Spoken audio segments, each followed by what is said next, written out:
I truly believe, aside from the healing context of the psychedelic, I call it a revival, I do think a lot of people are looking for spirituality, to use a broad term. I think a lot of people have found that there's a bit of a void there, whether it's in themselves or society at large, because especially in the United States and for the most part in the West, we've been sold this bill of goods focusing around consumerism and materialism. And a lot of people, I think, woke up to that during the pandemic. And now they're looking for something that gives them meaning because the consumerism and the materialism doesn't. And so I think that kind of message is important, but that also is particularly risky from a psychedelic cult aspect because people are going to be looking for interesting, different fringe ideas and messaging.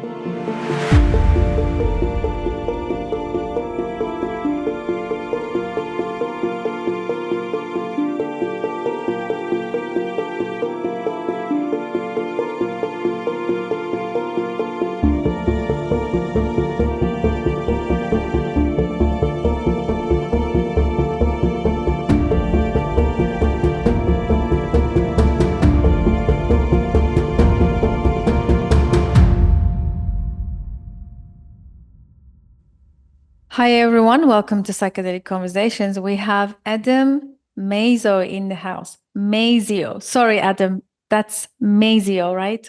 Yes, that's right. It's a tricky one. Don't worry about it. Welcome to the show. So good to have you. Thank you for creating this time to talk to us. Oh, thanks for having me. I super appreciate it, Susan. I love having these conversations, and I expect it to be a fun one as always. Thank you so much. So I just want to say a few lines from your bio for the context, in case our listeners are first time, meeting you here. You are a writer in the psychedelic field, so you'll be my first writer guest in the psychedelic field also, which is amazing.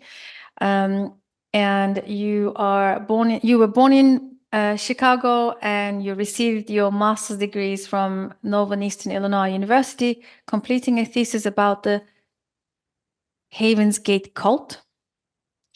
And you enjoy writing about mental health, psychedelics, psychology, shamanism, and you now live in Mexico, Oaxaca. Oaxaca, Mexico, correct. Oaxaca, Mexico. So let's begin at the beginning. Like, what brings you to this psychedelic content writing? I know you're a writer and you have a thesis on is it Heaven's Cult? Heaven's Gate. Heaven's Gate cult. Yes, that's correct. Heaven's Gate cult. Sorry, I'm not. Today I'm not able to pronounce anything, so please excuse me. No, it's okay. I mean, between my last name and names of cities and places in Mexico, throwing you some curveballs. Yeah, I'm having definitely a curveball with all I'm not this. giving you an easy job today. Keeping me on my toes. So, and that being said, yes, please tell us about what brings you to writing, and of course the intersection to psychedelic writing, psychedelic content writing. That's okay. I'll try and keep it economical and forceful because this could lead to a rant. I've been writing, most of my life since grammar school, and I tried becoming a marine biologist, and I quickly found out that math and chemistry kill me. It wasn't working, so I got out of science and turned to liberal arts, and then found out that I had some good talents with words, whether spoken or written. And I've always just had some very kind of fringe interests.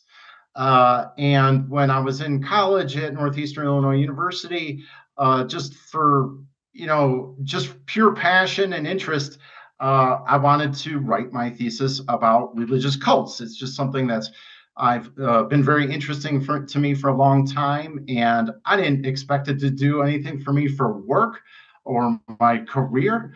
I don't know that there's a lot of job opportunities after that, but I did it anyways, and it was very, very interesting. It turned into a monster. I was only supposed to write 90 pages. It ended up being 240. I actually had contacted surviving members of the Heaven's Gate cult, and they sent me videotapes of the founder and leader, Marshall Applewhite, that I watched and reviewed for my thesis. So Yeah, it was just very interesting. I also included some parts in there in the literature review about Scientology and some other groups, because this has always been an odd, unusual, weird, interesting, fascinating topic of American subculture. And then, over the years, actually, even preceding that, I had started using psychedelics, and I've been using psychedelics in various contexts, whether recreational, spiritual, therapeutic, for many years now. And I found myself in this field, I guess, going on around 4 years ago by way of synchronicity. And I had already been doing marketing almost my entire life prior to being in the psychedelics field. And I've been doing content marketing for about the past 15 years. So it was really, really nice to finally get into a field that I'm super interested in and passionate about in my personal life, because most other industries and fields that I've worked in haven't been personal interests of mine. Amazing. Thank you so much for sharing short sort of bio of where, what brings you to this work. This is very interesting. So it seems like the whole thesis became your life's project. It's almost like a defining work of your life, almost, right? It's interesting how things unfold like that unexpectedly. Yeah, it's the thing that really interests me the most is I guess you could say, the human condition. What drives people to do what they do? And so that's why I really took a look at that. And I've just always been a lover of mass media, whether it's TV, newspapers, radio, and now it's podcasts and YouTube videos. It gave me an opportunity to really get under the hood of an interesting subculture and really study people on a deep level to see what drew them into that. And a lot of people will call it brainwashing. Uh, I can kind of agree with that up to an extent, but there's an interesting differentiation that I usually try to make, which is, brainwashing, I think, usually involves coercion, whereas sometimes people get into cults without any coercion, and then in that case it's just simply persuasion and propaganda. And that's the argument I made for the Heaven's Gate cult, because when these people initially joined, there was no coercion. They weren't under duress or any kind of physical, you know, God forbid, torture or anything like that. They just were extremely attracted to the story, the narrative, the ideology, and then got into it that way, which is, for the most part, how most cults start. And so it's quite an interesting topic. And then that kind of crosses over into psychedelics, because through studying mental health, psychology, by way of psychedelics, it really gets under the hood of how people operate, what drives them to behave certain ways, what kind of worldviews drive their behavior. So it's just something I've always been interested in, because one of my favorite pastimes is people watching. I love that. I almost want to put all of this together in the same container. The whole, because we can probably, if we peel the layers, it's all about the human psychology, right? What Mm-hmm. what drives us, what motivates us to do what we do. And I find like there is an intersection with your earlier work with writing, and then there's a crossover to psychedelics, because psychedelics also in the same container of coercion, persuasion, maybe brainwashing even, and can turn Yeah. into quickly. It's a very powerful tool that can be used to create cults easily, right? So I'm sure you're the right person to unpack this a little bit. Yeah, I will, by any stretch of the imagination, I'm not going to call myself an expert or say that I know the most about the subject, but it is interesting because I feel that while there is some content and discussion about psychedelic cults in the psychedelic field nowadays, there's maybe not enough, or maybe there should be more. There's certainly stories out there by word of mouth, and some that have been documented. And I've talked with some other therapists in the field that have discussed this risk. I mean, things like this are certainly happening. And I have heard a story or two of things like this in Mexico. Maybe people don't have a cult per se yet, but they have the makings of a cult leader and have already gone down kind of a very unusual path. So I think it's something very, very important to bring into awareness more for the public at large, because I feel that, there's always cults around the world. I think there's always been cults in the United States, and will never go away because of our religious freedoms. And that said, I think there's kind of ebbs and flows in the growth of cults. I think there's times when, they still exist, they're still around, but they're kind of under the radar or not registering on the radar. And then there's a cultural zeitgeist when there's a lot of chaos, and the social grounds are fertile for cults to sprout. And I think we might be in one of those times now. So it's good to talk about these things, because I think with a lot of the uncertainty, the discomfort, the chaos going on in the world today, people are going to be looking for answers. And then that, makes cults come to the forefront. So it's a great conversation to have. I agree. And especially looking at the psychedelic renaissance that we talk about right now, there's this term that's being used to describe the emerging, where we are now in the psychedelic space. What are your thoughts from, if you were to look at it from an objective perspective? I also want to say to you, do you think psychedelics are cultivating us? Have you heard I of think so? Psychedelics are cultivating us, cultivating humans? Have you heard that term before? No, but I understand the thinking behind it. Yeah, yes and no. I agree with that, definitely up to an extent. That they are definitely a part of the ecosystem, Earth's ecosystem, and to get a little bit woo-woo, the cosmic ecosystem as well. I do believe that they can be used as a conduit to different bandwidths or frequencies of consciousness. So I do think that they are, to a degree, cultivators of consciousness. That doesn't necessarily mean that we're all becoming enlightened.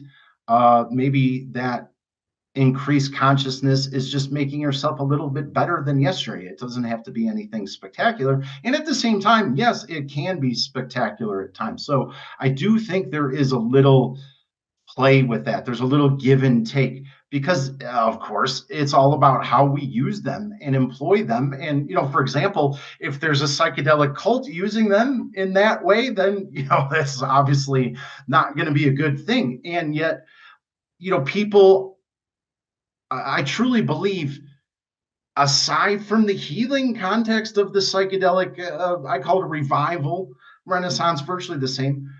Aside from the healing and the trauma context of it, I do think a lot of people are looking for spirituality, to use a broad term. I think a lot of people have found that there's a bit of a void there, whether it's in themselves or society at large, because especially in the United States, and for the most part in the West, we've been sold this bill of goods, focusing around consumerism and materialism. And a lot of people, I think, woke up to that during the pandemic. And now they're looking for something that gives them meaning, because the consumerism and the materialism doesn't. And so I think that kind of message is important, but that also is particularly risky from a psychedelic cult aspect, because people are going to be looking for interesting, different fringe ideas and messaging. Yeah, this is great. Thank you for sharing on that. I wanted to also share with you something that's it's been in my mind for a while. I'm not sure if I did bring it to a conversation with any of our guests, but there is something that's been brewing in the way that I observe the medicine work, let's say psychedelic work. Would you agree that the stronger, like there is a strong, the more dysfunctional, like we are as humans, the more dysfunctional, the more we don't have handle on the mundane and the physical reality that we all found ourselves in. We don't know where we come from. We don't know how it all just happened. We just found ourselves in this dualistic existence. And I had this sense that the more struggle with the mundane, lack of handling on that, navigating the mundane, there is this like a deeper leaning into like seeking spirituality. Like there's more stronger leaning into the seeking of the transcendence. What are your thoughts on that? Do you agree? Yeah, I agree with that because I think that, yeah, and this is something I've been thinking about lately. There is a risk with this psychedelic revival renaissance that we're living in now of not um, integrating our insights, our wisdom, our experiences into our daily lives. And how do we just make simple little improvements in our daily lives, even if it's just a few inches every day. And there's not a lot of discussion of this. I think having more discussions about how psychedelics and psychedelic experiences and journeys can influence our life philosophy and how we can cultivate and grow a philosophy that works for all of us, or even in just an individual philosophy, can help get us through life. And to make a really interesting pairing here, uh, I sometimes think about Jordan Peterson because years ago he wrote a book about kind of habits that we should have, and he talked a lot about clean your room, make your bed. We could have the most enlightening cosmic experience, but if we're not cleaning our room or making our bed, what's that actually accomplishing for us? And then I just listened to and watched a podcast with the Indian spiritual leader Sadhguru, who I like listening to every now and then. And he was talking about the prevalence of anxiety, and especially among younger people and Gen Z and things like this. And he was talking about certain daily habits that can alleviate those symptoms, meditation, yoga, journaling, things like this.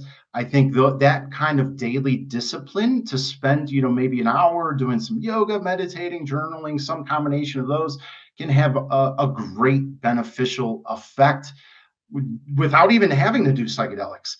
But I think a lot of people don't have that discipline and don't have that patience.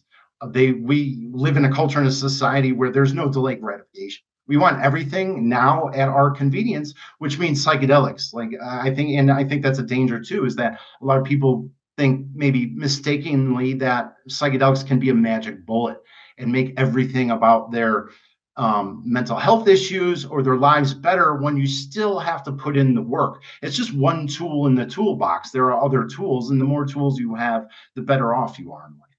Yeah, totally. I think this is really valuable to talk about.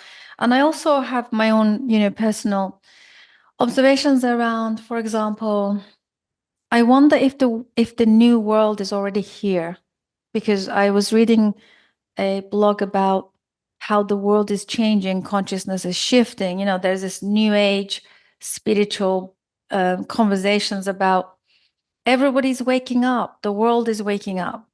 I feel like maybe this awakening is happening in our minds, right? Maybe. I mean, I know I'm fully aware that we have this godlike technology. It's evolving every day, and obviously we have so many things that we couldn't even comprehend about even 20, 30 years ago, right? So I get that aspect, but there is something else that's kind of almost elephant in the room that we're not talking about enough, which is the world already has changed. Pandemic feels like it changed something. It's almost like there is even the air that we breathe is not the same anymore, right? It's already happened. And I feel like this anxiety and this challenge is us trying to, it's almost like 1 foot over here and 1 foot over there, but we're trying to get over there, or whatever that is. It's in our mind. Obviously, our psychological shift is happening, and there is this, it's like the fine line hanging on to the life before and then moving on with the one that's here already.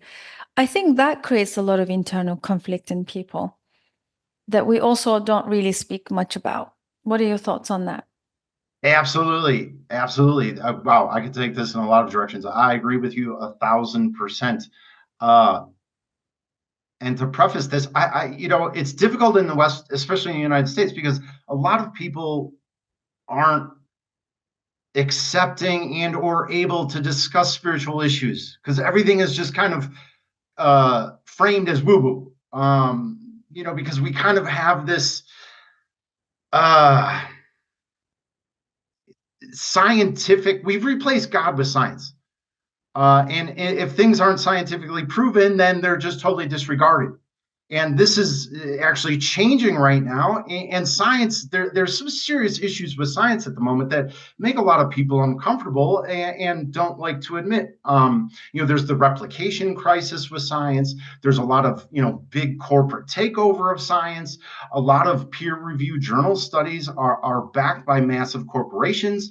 And these scientists are paid to find a result, not to do the study and then just discover whatever result that it shows. So this is a huge problem. But to your point more exactly, I couldn't agree more. I read a great essay during the pandemic. It may have been by Charles Eisenstein. I can't remember, but or Jamie Wheal was one of those two. And they were talking about being in this liminal space and compared it to being a caterpillar in this stage between between going from a caterpillar to a butterfly. And I didn't realize that in that pupa or that cocoon, that the caterpillar actually turns to like this goop or this mush, and it's totally liquefied and there's no solidity to it. But yet it exits and it's this beautiful, amazing creature. And yeah, we are in that moment right now. And certainly it did change during the pandemic. And there's different ways you can interpret it as being mental. I think it is mental in kind of the colloquial sense, but also, everything is mental in terms of an esoteric context. Our, mental landscape, if you will, or psychic, landscape creates our world. This is what kind of the Matrix was about. And one person I heard that had a really interesting take on this was Dave Chappelle. He said everybody in the United States was forced to stop during the pandemic.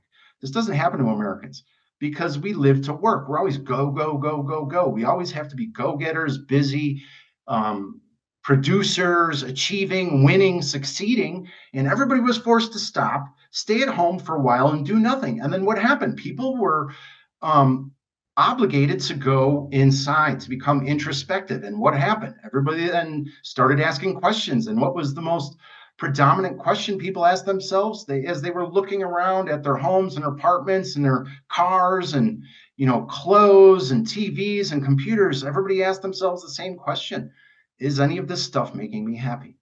And most people said no.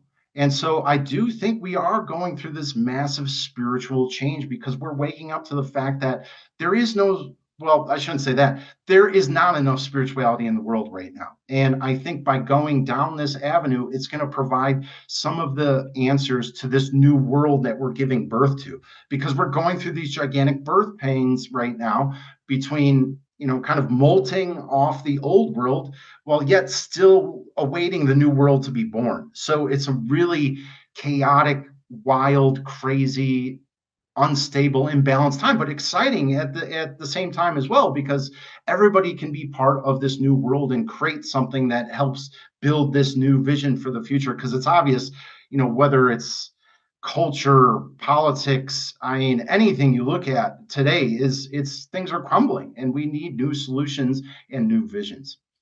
Yeah, absolutely. Yeah, I couldn't agree. Thanks for sharing that. I think it's really important subject to be tapping into. Also, the other thing that I wanted to say is, so now, I come from, I'm a Gen X.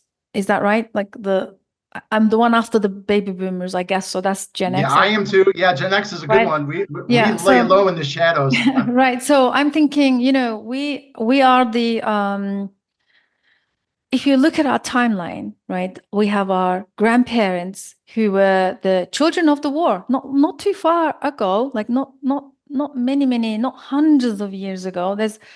It's very close in the lineage. We have our parents and then us, and then I feel like the children, the generation after us, they are the Generation Z, I believe, or millennials, I think. Millennials and But Gen X, millennials, then Gen Z. Right. Okay. So what I'm thinking is, I'm definitely seeing that Gen Z is a different kind of generation. I don't think they are same as us in terms of biological makeup, in terms of like psychological makeup or, mental, emotional wiring. They are very different. And I feel like they are kind of like the accumulative manifestation or product of the 3 generations before, right? Or 4 maybe.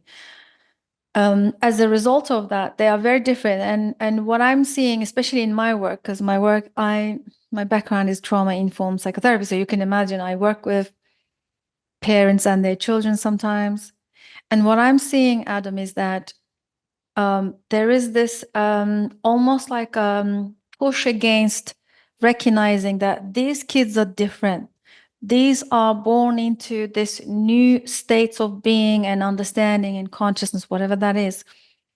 And I feel like the earlier generations are fully like all over them in control of not letting go of, because they have the inability to let go of their own stuff, like their own limitations, their own luggage or whatever that is, fears about future. And because we're made from a different substance, right? Like I know, like I've seen the both worlds. I've seen when there was poverty. I've seen also like there's abundance. There's also like, independence. But I feel like we create more anxiety in those younger generation.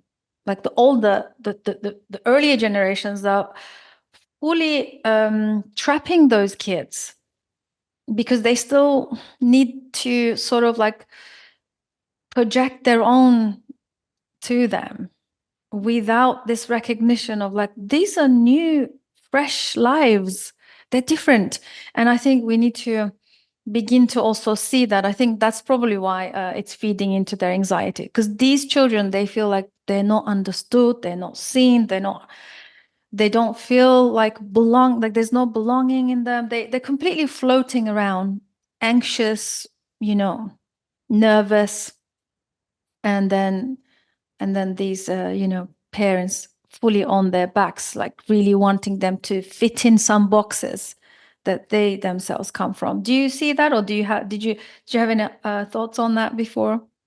Yeah, no, I definitely agree with that. And it's a big topic to unravel. A couple of things I can say about that is there's an interesting book about generations in the United States, and I think it also covered some other countries. It's a book that people on the right love. It's a controversial book for people on the left. Some people take it as theory, some people take it as law. It's called The Fourth Turning by Strauss and Howe. I think it was written in the early 1990s. It's a very interesting idea about generations and the cycle of generations that there's a big cycle every 80 to 100 years. And then of each big cycle, there's 4 sub-cycles of different archetypes. There's basically 4 different generational archetypes that kind of explain sometimes a lot of the things that happen in countries, especially the United States, in terms of generations and how ideas may or may not be passed down. And basically, it boils down to the 4 seasons of the year. We go through spring, summer, fall, and winter as a country. And, we might very well be in the winter of the United States right now before it gets reborn. And yeah, the numbers of mental health issues with young people nowadays, they're astronomical, they're mind-blowing. And that's difficult to unravel because how much of that is a result of too much screen time, too much digital media, and not enough time connecting with nature. Going back to Sadhguru, who I mentioned earlier, he talks a lot about reconnecting with nature. And I am in full support of this. I think this can always be discussed more, especially in the psychedelics field. I've psychedelics have helped magnify and amplify my absolute love for nature, and it's becoming more and more important to get away from digital media, screens, whatever, and spend more time out in nature, because a lot of these young people are so disconnected from their bodies. They're spending a lot of, energy in their brain and in their minds, and not going out and realizing that nature is a soother, is a healer, is a helper. And that's something that's just a cultural value that I think we really need to bring back. And older generations like us are capable of doing that, especially Gen X. I joke about this with other Gen Xers, is we're the last people who went out and played and were told to come home when the street lights turned on, and we used to drink water right out of the hose. And unfortunately, kids don't do that anymore. And because of this, kids are they're not enjoying nature enough. They're not developing a love for nature and not learning to be resilient. I used to be a volunteer in Big Brothers Big Sisters, and I had a little brother, and I'd take him out on hikes on trails. And once we saw an armadillo down the trail a few meters, and he hid behind my back. He was absolutely terrified of an armadillo, and armadillos are completely harmless. It shocked me that children today are afraid of completely harmless animals in the wild. And I think that says a lot about what's going on in the world today. Yeah, there's definitely a deep conflict between generations as well. Coming back to psychedelics, I definitely agree with you. I think psychedelics are one of the most beautiful and amazing things they can do, is to help us reconnect, help us, get out of the dissociation, I guess. I remember, not all psychedelics, but specifically, I think it was San Pedro, mescaline was definitely was the one for me, in terms of recognizing this living, breathing nature, because I'm very much in the realm of mundane. Can we make it better? How do we get a handle on our own lives, this mini-me world? Can we navigate better? Can we, how to improve, optimize, rather than seeking the transcendental, states, which is fine, because that's also the part of our nature.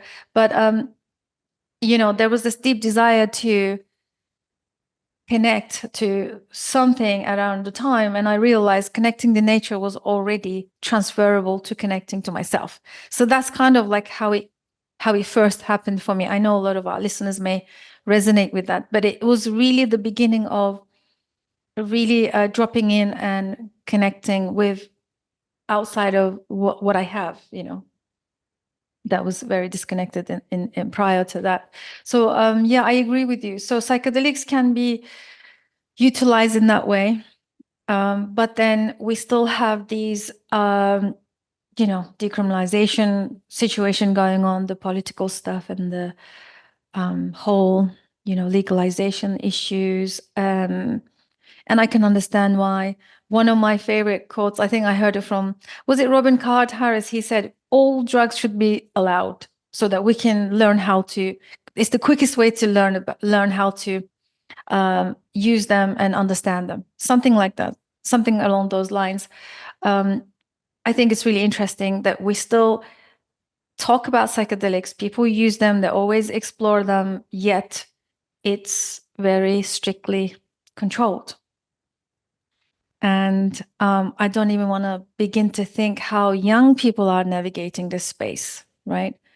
We talk about ceremonial use, therapeutic use, recreational, like indigenous ways. Like how do you navigate such difficult landscape when it's so controlled? Yeah, that's the $1 million question. I don't know how. I don't have a good answer to that. We need kind of psychedelic public relations representatives in our communities, something like this. Not necessarily a shaman, but that would help, or a psychedelic therapist, that would help as well. I think that, I mean, this could be just a pipe dream, but I think every community in the United States should have some kind of psychedelic, representative, whether they're a healer or not.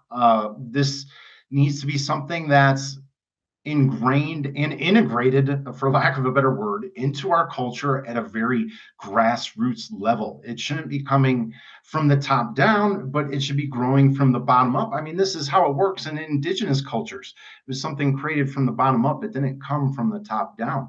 And so I think it would be really nice to have, let's maybe call it a counselor, like students have counselors in high school and at various levels of their education. So I think we should have, some type of a psychedelic counselor in our communities to help, guide people and inform people of, safe use, and regardless of how they want to use them, and somebody to go to for, advice, recommendations, wisdom of whatever kind it is, whether it's in terms of the use of the medicine itself, or maybe some insights and psychic kind of framing of how to use these and then how to integrate afterwards. Yeah, totally. Totally. Thanks for that. I mean, that's a dream down the line. So Adam, how do you find, I mean, I know you're in Mexico, which is kind of more legalization is all relaxed, so many medicines are legal. You can experience them, and you ritualistically, you can attend ceremonies.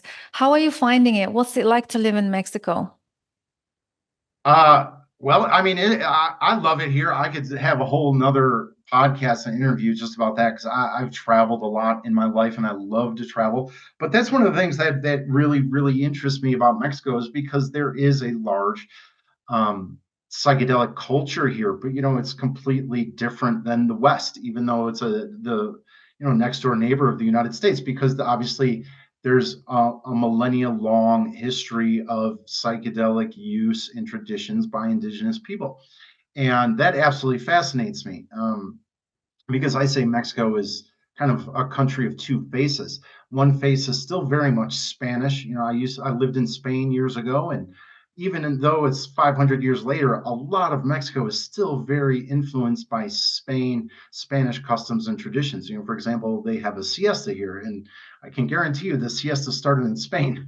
So things like that. But then on the other hand, you have this collision with, the Maya, Aztecs, Zapotecs, Mazatecs, Olmecs. I mean, the list goes on and on and on. And that's what really, really fascinates me, because that's where these psychedelic plant medicine traditions arise from. And like you said, participating in these ceremonies is legal here for spiritual reasons and purposes. Psychedelics are not legal across the board. They are not legal in Mexico for recreational purposes, but it's very easy to find indigenous ceremonies across Mexico. I've done a handful of ceremonies in different parts of Mexico with indigenous people, and it's I don't it's difficult to put into words, because it's a whole different setting and ball game compared to the way that we use them in the West and in the United States. Yeah, I bet. So I've never been to Mexico. I'm very intrigued. Yeah. Well, there's a place for everyone in Mexico, I think, because the landscapes here are beautiful, between beaches, mountains, deserts, jungles. There's somewhere for everyone. Yeah, for sure. Great. So just want to come back to your psychedelic content creation and your work with the psychedelic. Can you explain to us, what does that entail? Is it difficult? It's, with all these, I guess, implications and the restrictions, how are you finding it? Well, there's a lot of interesting little threads to that. I do content marketing, which is basically kind of writing, being an interviewer, journalist, et cetera, et cetera. And there's some skills that really help, or characteristics that really help somebody in this kind of role, is to obviously to be a good writer. That helps. Two is to have a personal experience with psychedelics. That's also a huge benefit. And then, also to know this isn't about the 60s anymore. This isn't about tie-dye, hippies, the Grateful Dead, and things like that anymore. So those things really can give somebody, a good competitive edge. And at the same time, there's still problems with censorship. We're living in a time when censorship is clamping down on various subjects and topics. And one of those, oddly enough, is psychedelics. A lot of social media companies, YouTube, Facebook, Instagram, crack down on certain language and verbiage centering around psychedelics, which is odd because aren't tech bros to some extent leading this revival and renaissance? Aren't they all going to Burning Man? So something doesn't really line up there, which I find interesting. And then the last thing I could say is that I think there's a lot of room for growth in the psychedelics field in terms of media. And there's just not a huge amount of opportunity in terms of psychedelic media yet, because there's still some stigma and taboo around it, and with being accepted and brought to the forefront of public awareness. So downstream from that is, I think a lot of companies don't in the psychedelic space embrace and or know the benefits of content marketing yet. If you go into the tech world, I think every company in the tech world does content marketing because they know how important it is to rank in the first 10 results of a Google, search result. Whereas in psychedelics, I think there still needs to be some catching up in regards to that. And the great thing about it is, I think this field is so information rich that to quench the hunger or the thirst for information regarding psychedelics, it's almost impossible. I mean, it'll just go on and on and on and on. So it's a really, despite some difficulties with it now, it's really exciting time to start, like we discussed before, giving shape or vision to this new world that we're approaching step by step, day by day. Yeah, absolutely. It's definitely a progress, a process of, implementing these new ways of talking about it, and education and information. Totally agree. It's like our channel. I think since we started, we only probably got one strike. So it's not too bad. We've been going on for several years now. But like you said, there's always this, back of my mind, there's this censorship, anytime something can kick off. But at the same time, like, it's also inevitable for us not to talk about it in this current wave of the revival, like you said. And so we definitely need more people like you in the space, Adam. I think it's really important. In this space, I think the most challenge that I am observing is definitely the lack of education. Definitely there is need to bring more of this content, all types, not taking sides here. Doesn't have to be just the therapeutic angle. It could be medical, it could be indigenous, it could be religious, however, or historical, esoteric. It doesn't matter. I think we just need to continue talking about this and make it available for everybody to be informed. I totally agree. Education is number one. I took a brief period working in marketing when I was living in Spain. I was an English teacher. I taught English as a foreign language. So I was a teacher for 4 years, and which was a seamless transition after I was in college for 10. So to go from one side of the classroom to the other was pretty easy. And so having a little bit of an experience being a teacher, I totally agree that education is where it's at in psychedelics, and in any context or subcontext. There's just a huge need for that. I've talked with some therapists recently, and I kind of almost feel that with this excitement and enthusiasm to use psychedelics for traumatic healing and to remedy trauma and things like this, almost putting the cart before the horse, because I truly think and feel that we're just not educated enough in the United States about mental health yet. I've been writing some things about mental health statistics over recent months, and once you start digging into it and looking under the hood, the numbers are staggering. And I think more awareness needs to be brought to the public at large about this, because it's been a taboo for so many decades. And we've treated mental health in the United States so poorly for so long that there's really very low level of mental health education. We're kind of jumping into the solution before we're identifying the problem. Last I looked, there's over 200 million people with trauma in the United States. which is, of course, why we need psychedelics, and it's a great solution. However, how many of those 200 million people even know that they have trauma? Because most people don't want to talk about their mental health, much less go see a therapist. So, how many people suffering from trauma out there are unidentified?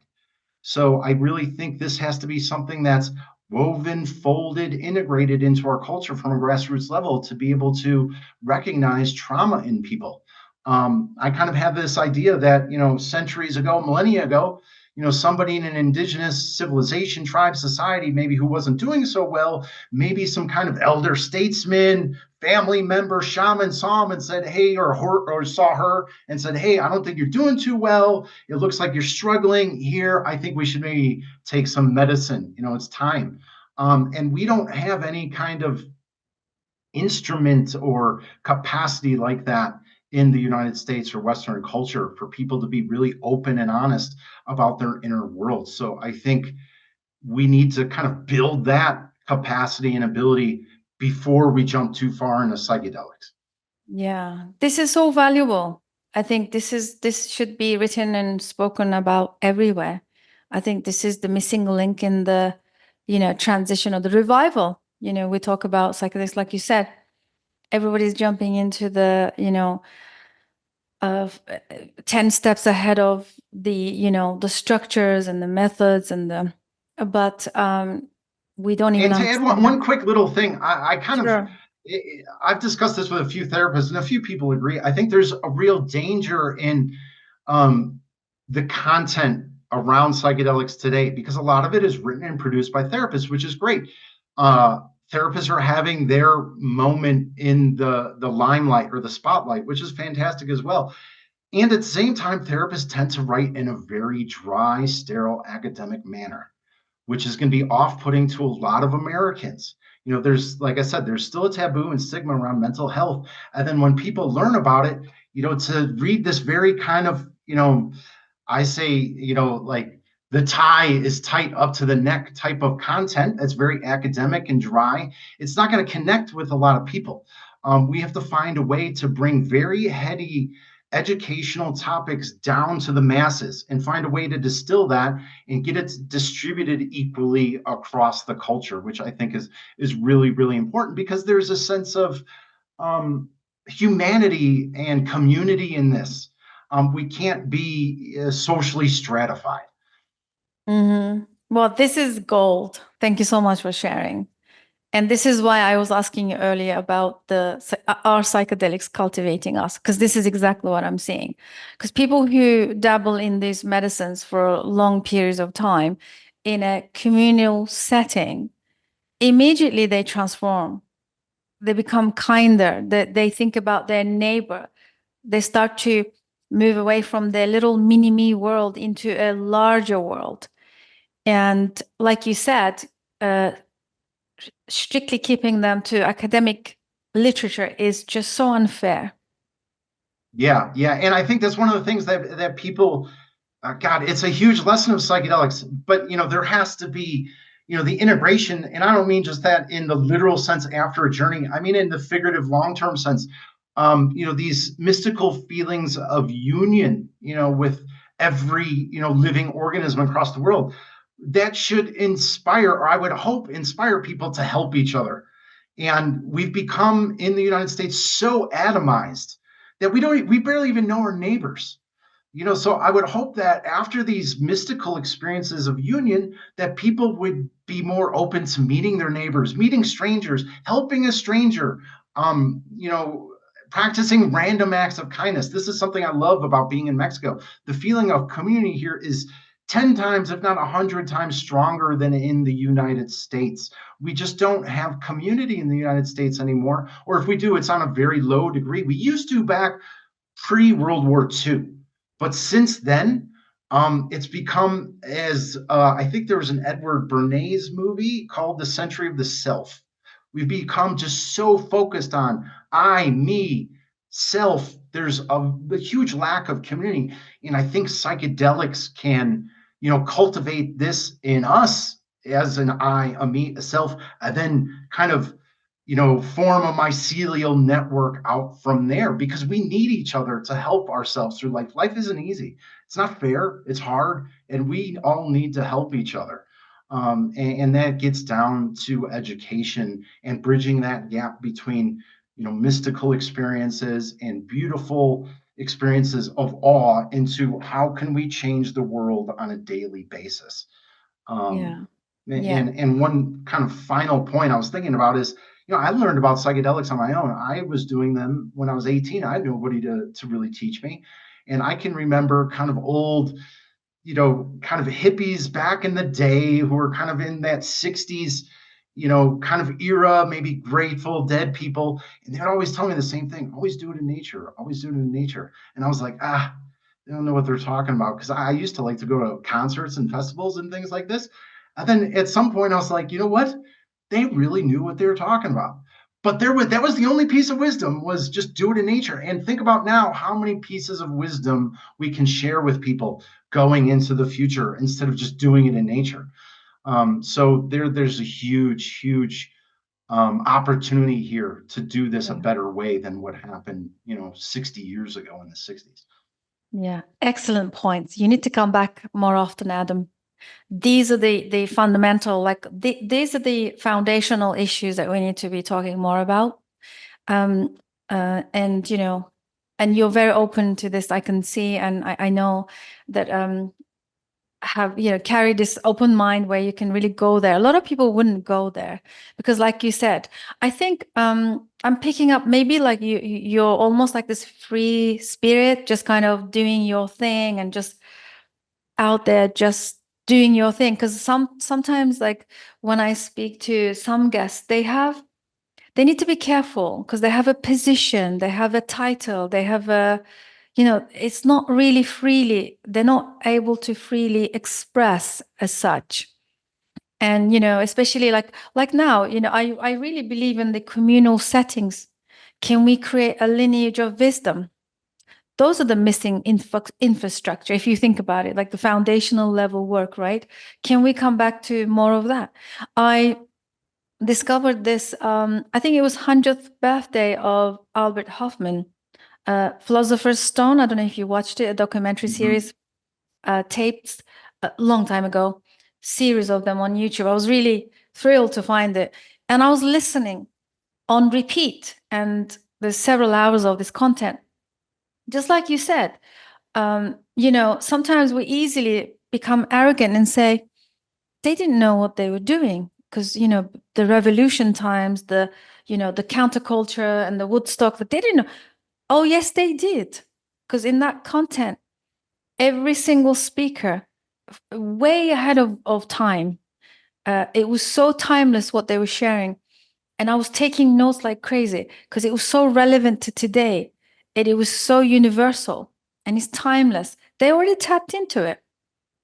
And I think Yeah, we need to embrace that as well. We need to like let go of this. Like we're the generation, we know it all. That doesn't work at all. no, yeah, absolutely. I totally agree with that, Susan. And to your point, I think that's part of the job of Gen X, of our generation, because we're kind of a bridge, between this old world that we're shedding and this new world that's being born. Because the people that I look to learn about psychedelics were, from that kind of, I don't know if this is the right, description to use, but kind of that intellectual slant. The Albert Hoffmans, the Aldous Huxleys, the Ken Keseys, those types of people. And I think we need to maintain that legacy and that heritage and make sure that it doesn't get lost, and keep pulling that forward while also bringing new people of that same vein into the fold, and seeing where that takes us, because those types of ideas and wisdom and insight become the foundation of that new world, especially the psychedelic world going forward. So I think it's really, really important to know where we've been and where we've come from, because I Yeah. think younger generations, I mean, that's just natural with time. Younger people today, they don't know who Aldous Huxley is. They don't know who Albert Hoffman or Ken Kesey is, or any of those people. So, I think it's really, really important to learn from history, and take the best that we can from that and keep pulling it forward. And to your other point, I think, yeah, I don't, I try not to get stuck in any kind of, viewpoint or side or belief or value or anything.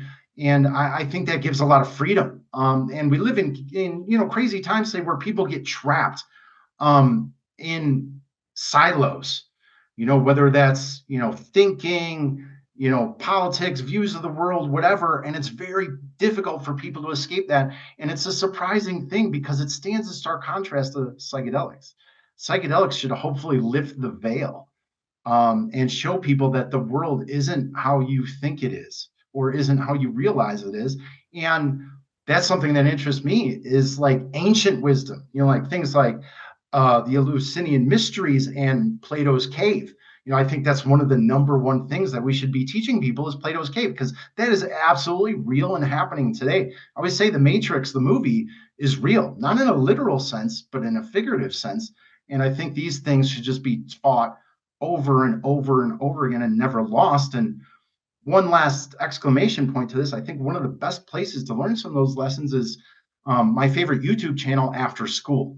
If people don't know about After School, they should go to After School and check out that YouTube channel. He does an amazing job of teaching these kinds of timeless pieces of wisdom and insight that we can then meld with our psychedelic experiences to create a better world for us as a whole, to create better community, and also to make us into better human beings on an individual level.